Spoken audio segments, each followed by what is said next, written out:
Hello, my name is Jones, and today we are going to look at surgery and surgical nursing. This will be in the series where we are going to look at different topics in surgery and surgical nursing.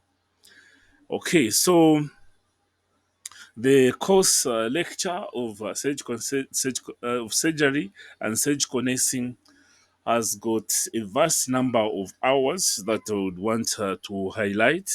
Okay, so these hours are portioned for theory, and also they are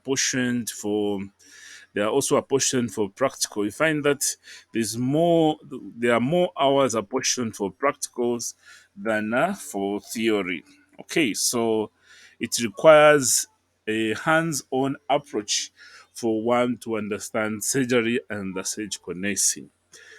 Okay, so the aim of the course of surgery is to equip the student with knowledge and skills in surgery and surgical nursing, including basic principles of operating theater nursing and also anesthetic agents.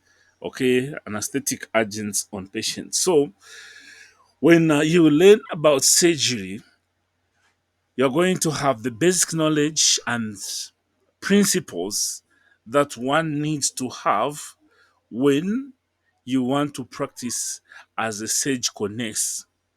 But you will also be equipped with the knowledge that an operating theater nurse needs to have.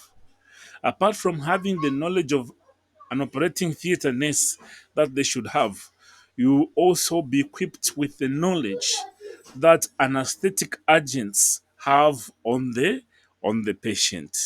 So that is important for you to know what happens in the recovery of the patient.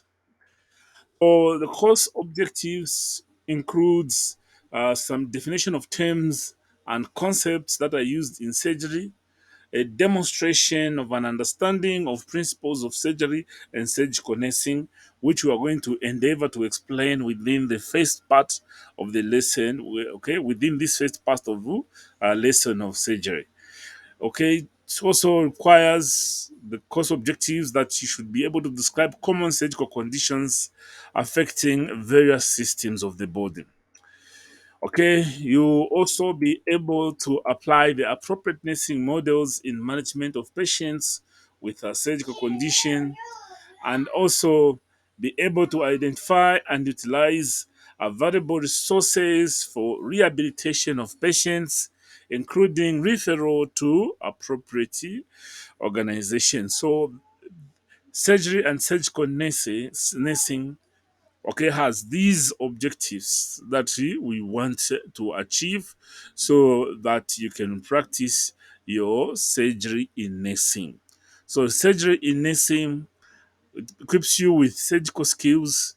It equips you with the skills that an operating theater nurse has or should have, and then also equips you with effect of anesthetic drugs. And then the main aim of the course is to equip you with knowledge and skills in surgery and surgical nursing, okay, including basic principles of operating theater, nursing, and effect of anesthetic agents. Then there are different course objectives that we are going to attain. So within this lesson, we'll be able to define terms and concepts used in surgery. Okay, we are going to look at principles of surgery and surgical nursing. Okay, and then we are also going to look at etymology or the coining of some of these words that are used in surgery. So we're going to look at suffixes that are used in coming up with the terminologies in the surgery. Okay, so we are going to apply some appropriate knowledge on management of patients in some instances of whatever we're going to discuss within this lesson. Okay, but see, this can be fully achieved when we discuss other lessons in surgery. That is the the application of appropriate nursing model in management of patients. So this we are going to achieve when we start talking about nursing care of patients with that is pre-operatively or post-operatively. Then identifying and utilizing available resources for rehabilitation will be discussed also in the post-operative care of the patient who needs this surgery. Okay, so we now start the introduction to surgery and the surgical nursing lesson. Okay, so this is the lesson from which we want to understand different terminologies that are used in surgery. Okay, apart from learning different terminologies that are used in surgery, here we are also going to learn about principles of surgery. We are also going to learn about some suffixes that are used in coming up with the surgical terms.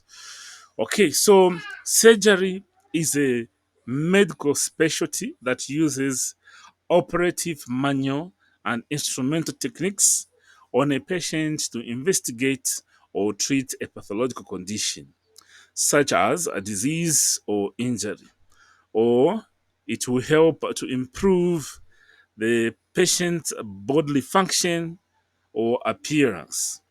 So, surgery is a branch of medicine that helps in diagnosis, treatment, prevention.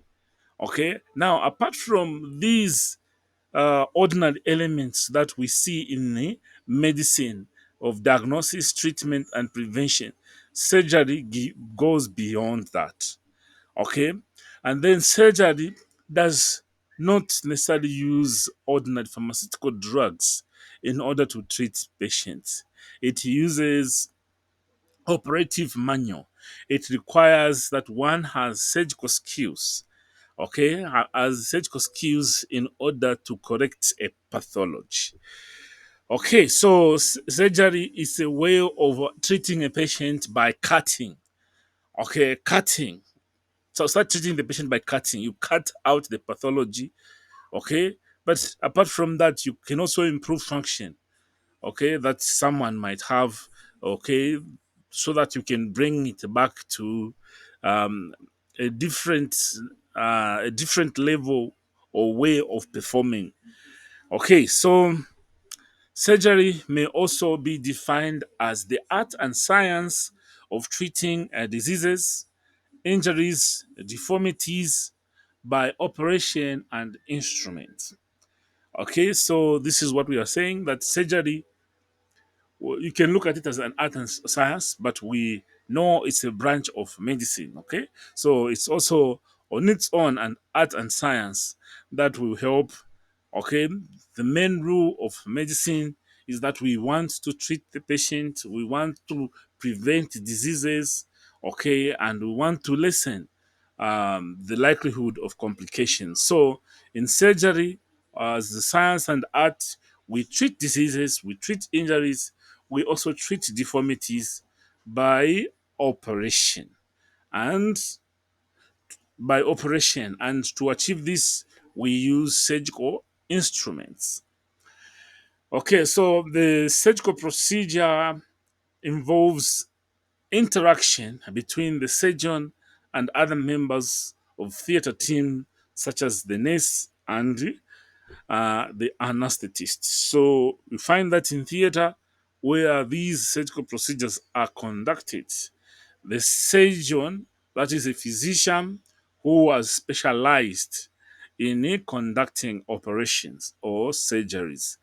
Okay, apart from that, they work with surgical nurses or they work with theater nurses. These are nurses who are specialized in nursing patients with the surgical conditions. Then anesthetists, these are specialists who help patients to be sedated whilst the operation is taking place. So let us now look at some common concepts that are used in surgery. Okay, some common concepts that are used in surgery. So we have mentioned that surgery, it's act of performing surgery.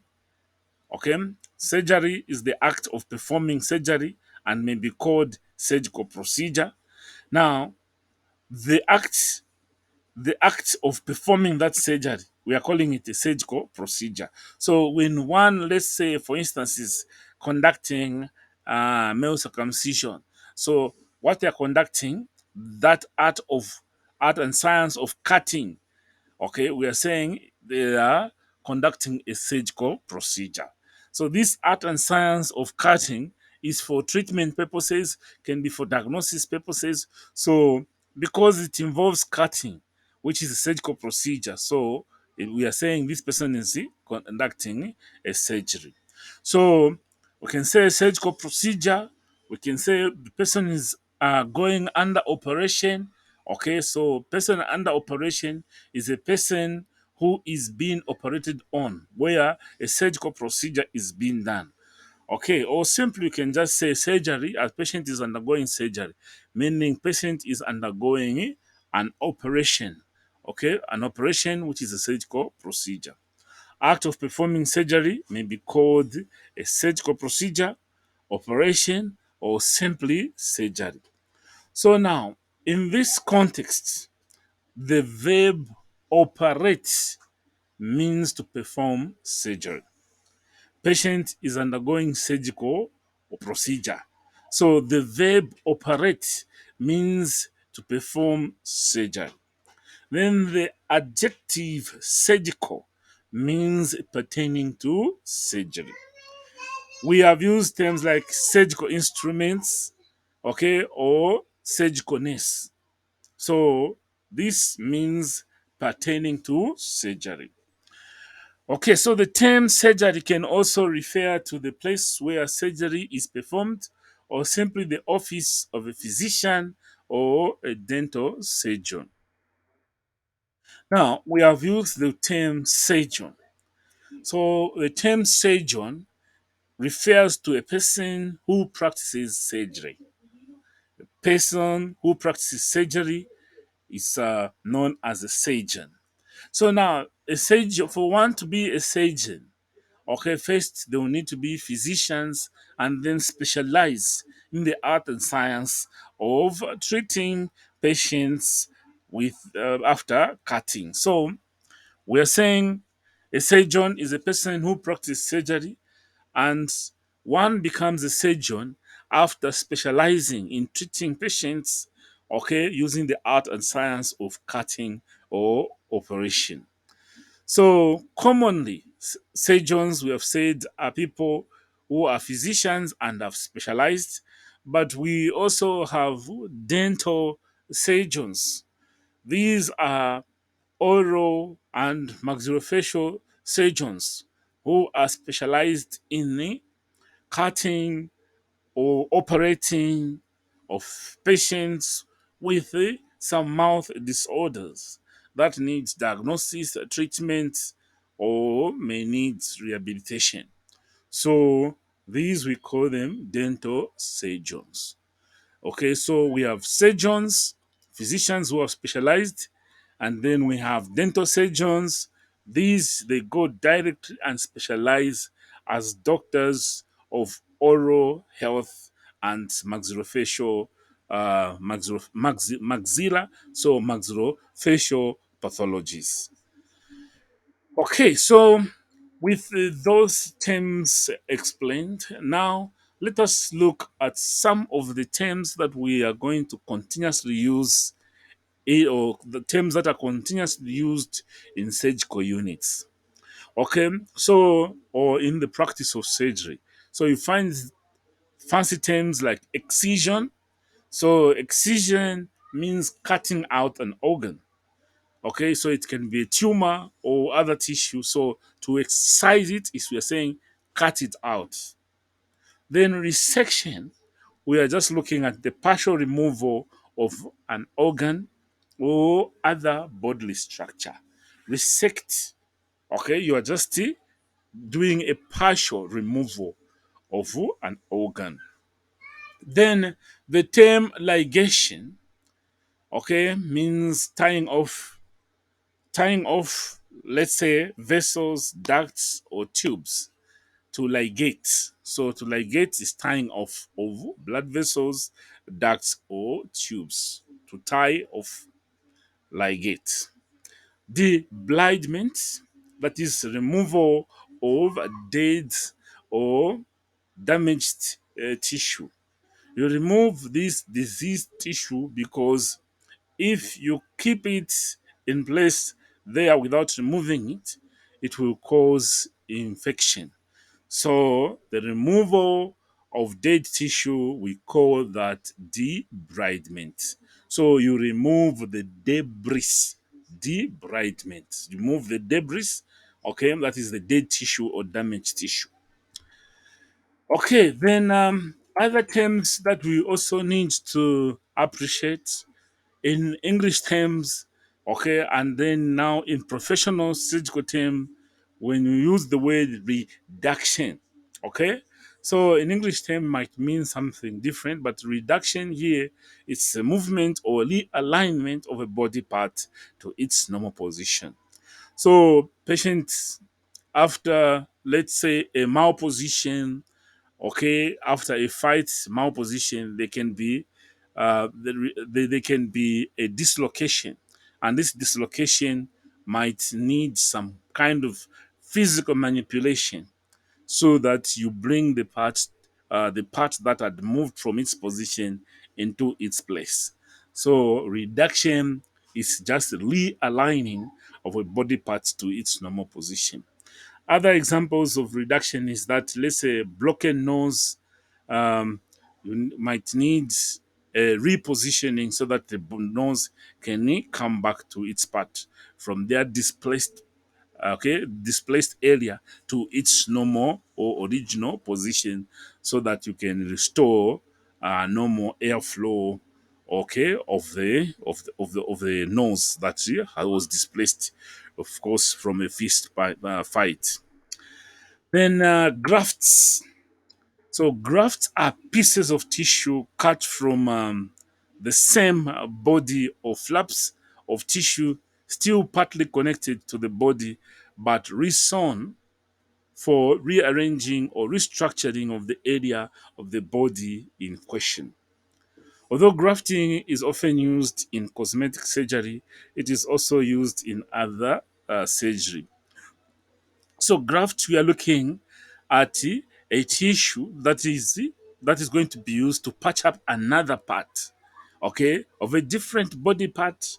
Okay, so that is a graft. A graft, a skin part, tissue part that has been removed to go and patch up another part of the body. Okay, so you can pick up a flap from there, the tissue, and then partly connect it to another body part, or restore this to another part of the body that you want to repair. So it's going under skin grafts. Someone, if let's say had burns and then huge area was bent, so you want to promote quick healing and improve cosmetic appearance. So you might have to do some import some skin from somewhere and do a graft. Okay, then other common terms in surgery that we need to appreciate is the use of suffixes. Okay, so we have terms like ectomy, raphy, ostomy. We need to appreciate how these terms are used. Ectomy. Ectomy is the excision or removal of a structure. Ectomy, to remove out. Okay, removal, excising, removing out or cutting out. So examples of terms where this ectomy has been used as a suffix, that is used at the end, is tonsillectomy. So what are you removing? Tonsils. Tonsillectomy. So you are removing tonsils. You are excising out tonsils. Then oraphy, that is repair. A repair in the surgical operation we call it oraphy. So we are going to look at the part, okay, or we're going to look at the condition in which you are doing the repair, and then adding oraphy, okay, to mean or that is to mean repair. So heniorrhaphy, that is repair of hernia, heniorrhaphy. Okay, so then ostomy, that is creating an artificial opening into an organ. Ostomy, creating a hole. So you are creating an opening, okay, into an organ. So if you create a hole or an artificial opening into the colon, we are going to say you have done a colostomy. Okay, colostomy. So ostomy, creation of an artificial opening into an organ. Okay, so with those terminologies discussed, we still have other terminologies like oscopy. Oscopy means looking into the interior of an organ using an instrument. So endoscopy, instrument used here. So like when you do endoscopy, the instrument used is endoscope. Endoscopy is looking inside. Okay, then oscopy, they're saying looking inside. So oscopy, the suffix there at the that is in front of the word end. Okay, end. So I put oscopy, looking into the interior of an organ. So endoscope will be the machine that is used for endoscopy or to look inside. Otomy means dividing or incising a structure. Okay, so on the abdomen for exploration, you can do a rapalotomy. So dividing or incising the abdomen, we're calling it that laparotomy. Okay, so we also have other terms like plasty. Plasty means repair or reconstruction. So you are either repairing or you are reconstructing a part different from oraphy. So plasty, like if you want to repair a tube, okay, so you are doing a tuboplasty, repairing of a tube. Okay, so now let us appreciate the purpose of surgery. Okay, purpose of surgery. As we are appreciating the purpose of surgery, this can also be looked at surgical classification as to reasons why surgery is done. The surgical classification, or looking at the reasons as to why surgery is done. So, in appreciating that, we are looking at purpose of surgery. So, the reasons or purpose surgery can be performed include diagnosis. Okay, so in diagnosis, surgery is performed to determine the presence or extent of a pathology. And to do this, like for diagnosis purposes, procedures like bronchoscopy, a lymphoid tissue biopsy, esophagoscopy can be performed. So these are minor surgical procedures that can be done in order to come up with a diagnosis. So one of the purpose for surgery is diagnosis. You need to appreciate this because some surgery are done for diagnosis purpose. The other reason or purpose for surgery is cure.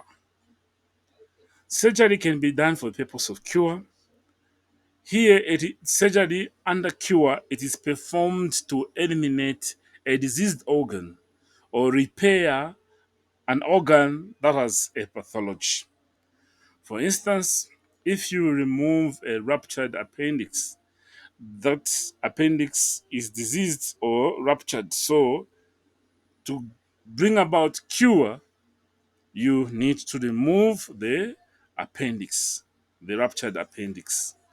Okay, so surgery can be done for cure purpose. Remember, in our definition of surgery, where we said it's done for diagnosis, treatment, and the likes. So, surgery can also be done for reasons of palliative care. So, when you say palliative, we mean it is done to eliminate symptoms without cure, as for example a patient who is having high production within the stomach. Okay, so you can do, or you can decide to do, vagotomy, meaning cutting out some division of the vagus nerve in order to reduce production of gastric acid. So this in turn will reduce production of gastric acid, hence reduce the symptoms that one would face if, for instance, they're having a lot of hydrochloric acid which are irritating the ulcers. So you can do palliative surgery. Surgery can be done for diagnosis, surgery can be done for cure, surgery can be done as palliative care. The other reasons or purpose for surgery is prevention. Surgery is, in prevention is performed for the purpose of preventing the spread of the disease. So this can be in instances of removal of a mole before it becomes malignant. Okay, so you can remove a mole. Then the other purpose of surgery can be exploration. Okay, exploratory surgery is a surgical examination to determine the nature or extent of the disease. So, you want to understand the disease or the nature of the disease so you can venture in exploratory laparotomy so that you can see the damage or pathology extent. Okay, so the other purpose of surgery is cosmetic. Cosmetic surgery is done to improve appearance of an otherwise normal structure. Cosmetic surgery is done to improve, of course, in the definition of the person that is reading it wants this cosmetic surgery. So it will improve the appearance of that otherwise normal structure. Okay, so other types of surgery that we need to appreciate apart from the classification of surgery that we have discussed or purpose of surgery. Now, let us look at types of surgery. Okay, so types of surgery here we are going to appreciate in terms of the timing in which the surgery is supposed to be done. When you're looking at types of surgery, mostly it's about the timing. Okay, the timing in which surgery is supposed to be performed. So we are looking now at types of surgery. So we have emergency surgery. When we are looking at emergency surgery as a type of surgery, we are looking at surgery that needs to be done immediately or promptly to save life, limb, or functional capacity of a patient. Emergency surgery, surgery that is supposed to be done immediately or promptly. This is to save a life or to save a functional capacity of an individual. So the disorder is usually life threatening, and the surgery must be performed without any delay. For instance, if one has ruptured uterus, they are likely to lose a lot of blood and eventually die. So surgery needs to be done immediately. Ruptured spleen, they may also bleed to death. So you need to perform surgery immediately. And also in ruptured ectopic pregnancy, surgery needs to be done immediately. Okay, so now we also have urgent surgery, something near emergence. But when we say urgent surgery, patients requires prompt attention within 24 hours to 30 hours. So urgent surgery here within this time frame, you need to do the surgery. If you don't do the surgery, the condition can worsen from bad to critical. For instance, someone with acute gallbladder infection or ectopic pregnancy. So, if you don't do within a short period of time, the ectopic pregnancy can burst. And when there is some rupture, then it becomes an emergency. Then there is also required surgery.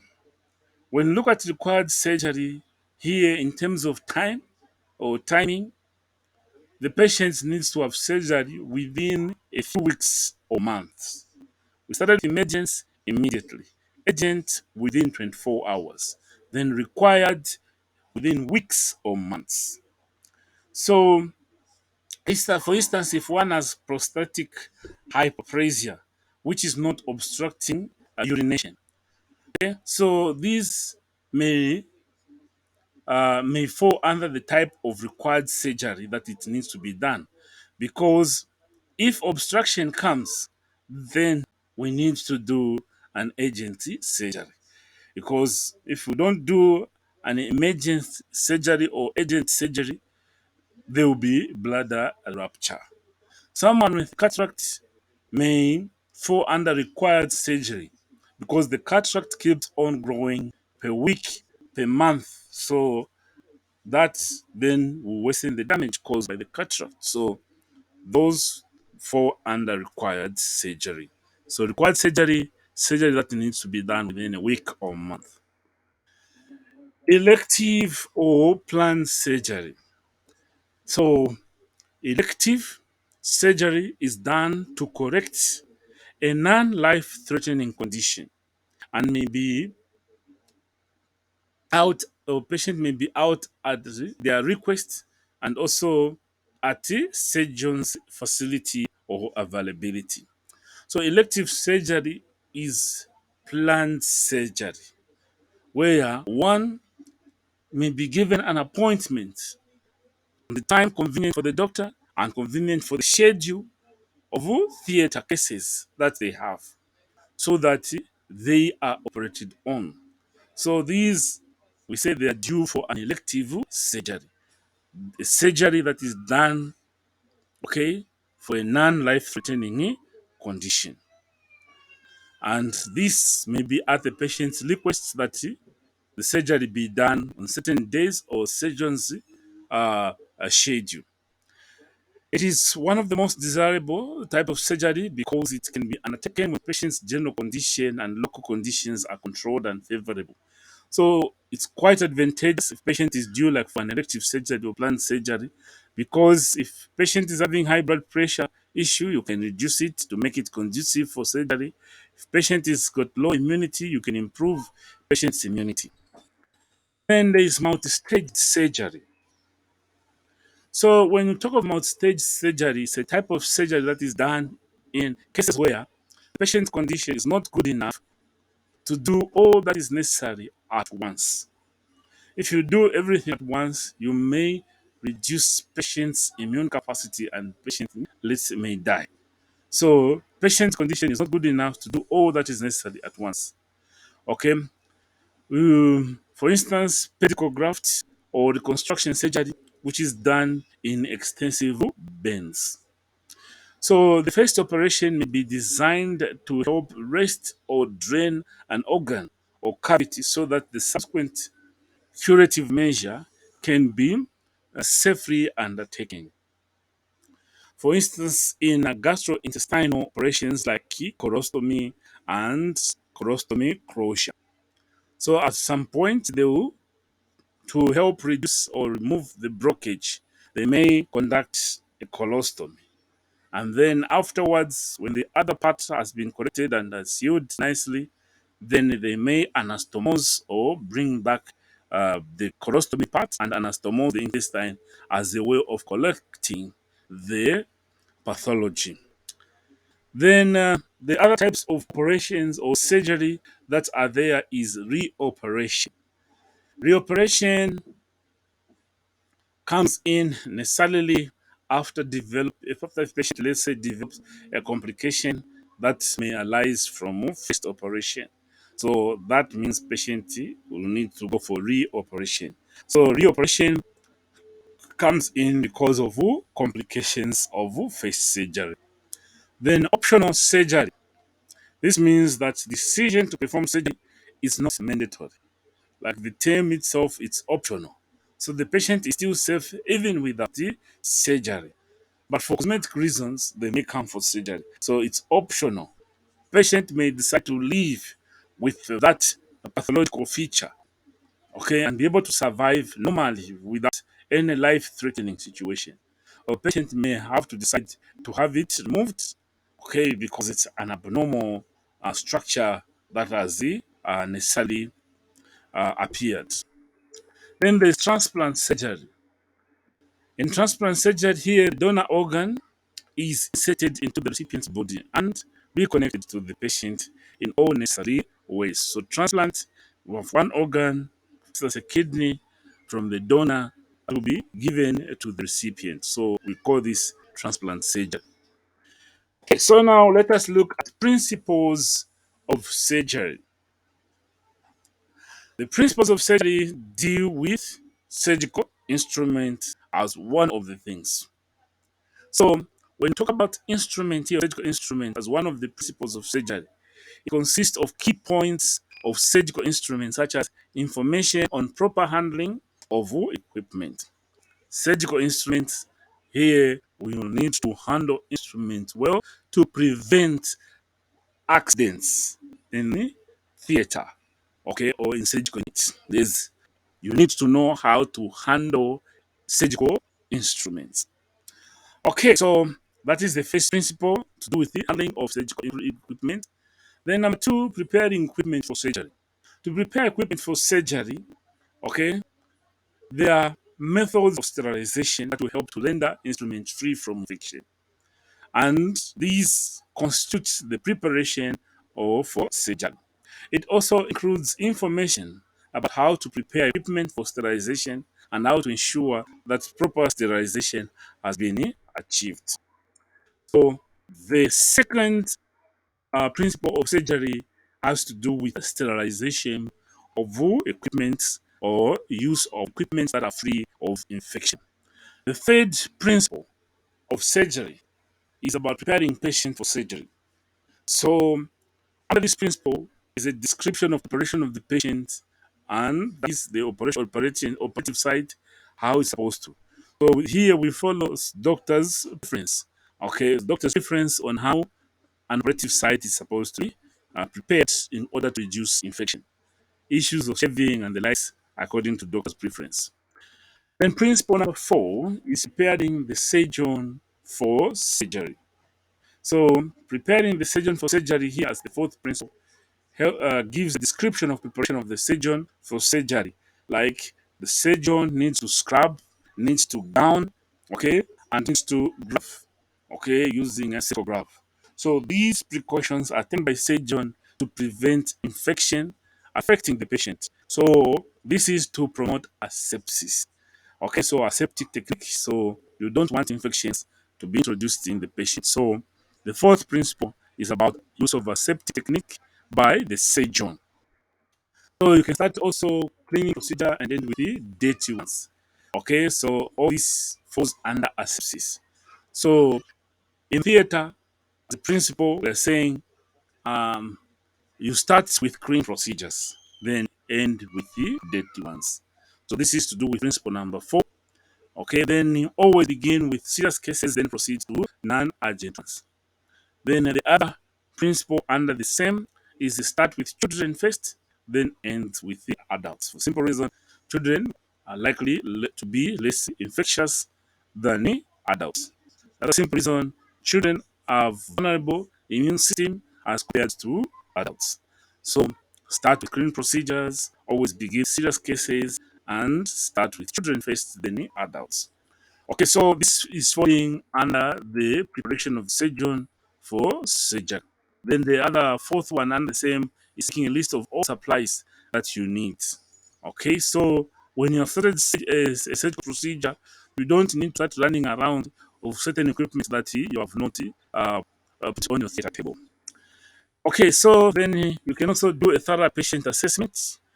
Okay, so doing a thorough patient assessment requires knowledge of the nursing process, following the steps of assessment, planning, okay, evaluation, and determining how your plan is working, implementing your interventions, and evaluating your interventions. So, doing a thorough patient assessment requires knowledge of nursing process. Then six, use of aseptic technique. Aseptic technique encompasses all procedures assigned to prevent the introduction of bacterial contamination into the surgical wounds. Aseptic techniques include, so apart from the aseptic techniques that we have talked about that should be observed to do with the surgeon, so now here we are looking at aseptic technique to with the use of sterile instruments. Ensure that all instruments that are being used on the patient are sterile. Instruments that fall on the floor should not be used on the patient. As you are operating, no, nothing should go below the theater table or below the operating table because it's likely to get infection from other surfaces. So you ensure your surface that you are using for theater is also clean or kept sterile. So appropriate surgical preparation of the patient, the use of sterile gloves, okay, this procedure of grabbing, okay, so that should be followed to avoid introducing flora from the skin of the practitioner into the patient's sterile internal organs. Appropriate location and conducting of surgery is also important for aseptic technique and maintenance of stability throughout surgical procedure. Then handling of tissues should be done gently. This is to reduce on crush on this should is to reduce crushing of tissues that may lead to swelling and inflammation. So the seventh principle is about the handling of tissues. Then eight is monitor patient's condition throughout surgical procedure. As the operation is going on, you need to save patient throughout surgery. Here you look at the depth of anesthesia, the depth of anesthesia effect on the patient, the breathing pattern of the patient, the heart function. Okay, so any deviation that may show the patient is in pain. So as a principle, you don't want the patient to be in pain because it may affect blood pressure of the patient. Okay, and may the patient may go into shock because of the pain. Okay, so principle number nine. So immediately following the procedure, the patient must be monitored closely to ensure that they cover unpreventively. So you provide post-procedure care. Okay, so there should be care immediately after operation and intermediate care after operation. Okay, so find that immediately the patient is from theater, there's quarter hour the observation in the first hour, half hour the observation uh, in the second 2 hours, hour the observation the last 2 hours. So the 4 hour becomes critical after the patient is from theater.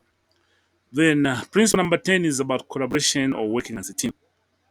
It is important to note that successful surgical operations require the working unit of all members of the surgical team. Each member is important and has a unique role to play. So, surgeon will play their role, the theater nurse should play their role, anesthetist should play their role. Okay, and those that are scribing and the work of each and every one is important in the surgical team. Okay, so this is the 10th principle that we can look at to do with the first unit of surgery in the series where we are looking at different aspects of surgery and the surgical nursing. So look out for the next lesson where we are going to look at another different dimension in the quest for us to understand surgery and the surgical nursing. So for me, I'm saying thank you and keep studying.